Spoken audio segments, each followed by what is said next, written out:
تمام سننے اور دیکھنے والوں کو السلام علیکم۔ سامعین، میرے علم میں ہے کہ آپ کا وقت بہت قیمتی ہے، اس لیے میں آپ کا زیادہ وقت نہیں لوں گا۔ آج کا جو آپ کے سامنے واقعہ پڑھنے لگا ہوں یہ انتہائی برکت والا واقعہ ہے۔ ہو سکتا ہے اس واقعے سے آپ کی زندگی بدل جائے۔ تو واقعہ سننے سے پہلے گزارش ہے کہ ہم ایک مرتبہ درود پاک پڑھ لیں صلی اللہ علیہ وسلم۔ حضرت شیخ شبلی رحمۃ اللہ علیہ نے بیان فرمایا کہ میرا ایک ہمسایہ فوت ہو گیا تھا۔ ہمسایہ جب فوت ہو گیا تو دنیا سے جانے کے بعد میں نے اسے خواب میں دیکھا اور پوچھا کہ اللہ نے تیرے ساتھ کیا معاملہ کیا؟ اس نے جواب دیا، حضرت آپ کیا پوچھتے ہیں؟ بڑے بڑے خوفناک منظر میرے سامنے آئے۔ منکر نکیر کے سوال و جواب کا وقت تو مجھ پر بہت ہی خطرناک اور دشوار گزرا، یہاں تک کہ میں سوچ میں پڑ گیا کہ میرا ایمان پر خاتمہ ہوا ہے یا نہیں۔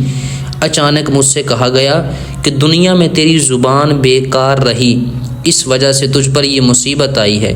پھر جب عذاب کے فرشتوں نے مجھے مارنے کا ارادہ کیا تو کیا دیکھتا ہوں، میرے اور ان فرشتوں کے درمیان ایک نوری انسان حائل ہو جاتا ہے جو نہایت ہی حسین و جمیل تھا اور اس کے جسم پاک سے خوشبو مہکتی تھی۔ منکر نکیر کے سوالات کے جوابات وہ مجھے پڑھاتا گیا اور میں فرشتوں کو جواب دیتا گیا اور میں کامیاب ہوتا گیا۔ پھر میں نے اس نوری انسان سے پوچھا کہ آپ کون ہیں؟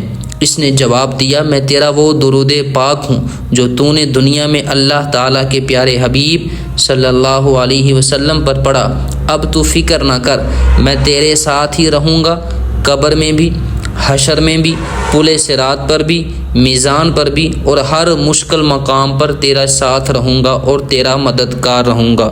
تو سامعین، اس واقعے سے ہمیں سبق سیکھنا چاہیے اور ہر وقت ہمیں درود پاک کی کثرت کرتے رہنا چاہیے۔